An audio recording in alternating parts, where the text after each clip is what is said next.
Hello everyone, আসসালামু আলাইকুম। কেমন আছেন আপনারা? ইফাত কিচেনে আপনাদের সবাইকে স্বাগতম।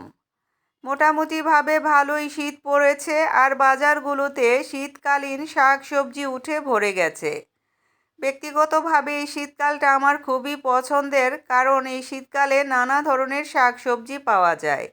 যাই হোক, আজকে আপনাদের জন্য সরিষা শাক দিয়ে মাছ রান্নার রেসিপি নিয়ে হাজির হয়েছি। তার জন্য এখানে 2 মুঠা কচি দেখে সরিষা শাক নিয়েছি। গোড়াগুলো আমি কেটে বাদ দিয়ে দিয়েছি।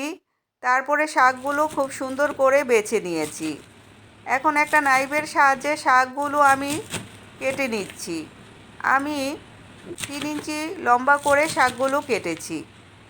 শাকগুলো কাটা হয়ে গেলে খুব সুন্দর করে ধুয়ে নেব।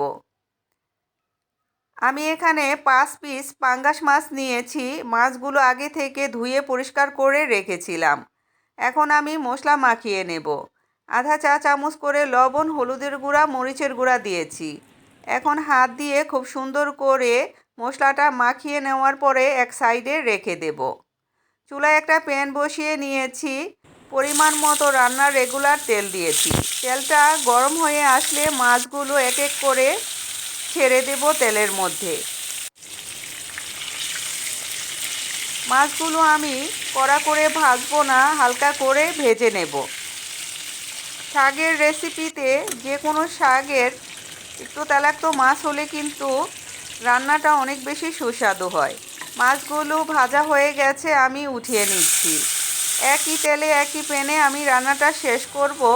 তার জন্য আধা কাপ পেঁয়াজ কুচি দিয়েছি আর 4-5টা কাঁচামরিচ মাঝখান থেকে চিড়ে দিয়েছি।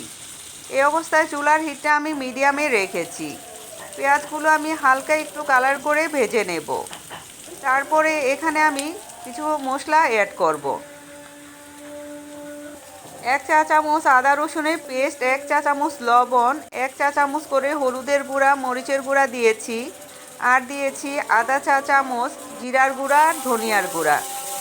মিডিয়াম লো হিটে মশলাটা একটু হালকা ভেজে নেব। এভাবে যদি একটু মশলাটা ভেজে নেন তাহলে তরকারির কালারটা অনেক সুন্দর আসবে। এখন আমি আধা কাপ পানি দিয়ে দেব মশলাটা কষানোর জন্য। মশলাটা খুব সুন্দর করে কষিয়ে নিতে হবে। শাকের রেসিপিতে মশলাটা যদি সুন্দরভাবে কষিয়ে নেন তাহলে কিন্তু আলগা ঝালটা বা মশলার গন্ধটা থাকবে না। মশলাটা আমার কষানো হয়ে গেছে, এখন শাকগুলো দিয়ে দেব। দিয়ে উল্টে পাল্টে শাকগুলো একটু কষিয়ে নেব। শাকগুলো অনেক কচি ছিল আর শাকগুলো থেকে বেশ ভালো পরিমাণেই কিন্তু পানি উঠেছে। এই তরকারিটা গরম ভাতের সাথে জাস্ট অসাধারণ লাগে বন্ধুরা। একদিন হলো ট্রাই করবেন, আশা করি আপনাদের অনেক বেশি ভালো লাগবে।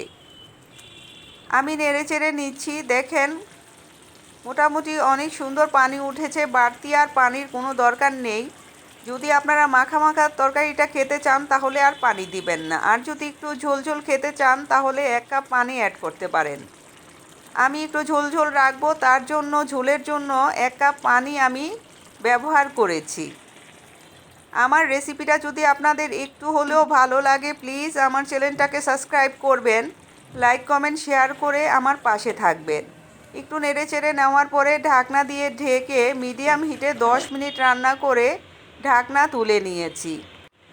তারপরে গ্যাসের চুলাটা আমি অফ করে দিয়েছি। আমার রান্নাটা কিন্তু কমপ্লিট হয়ে গেছে। দেখেন মাশাআল্লাহ কতটা লোভনীয় হয়েছে। যাই হোক, ভালো থাকবেন, সুস্থ থাকবেন, আমার জন্য দোয়া করবেন। দেখা হবে ইনশাআল্লাহ নতুন কোনো রেসিপিতে। আল্লাহ হাফেজ।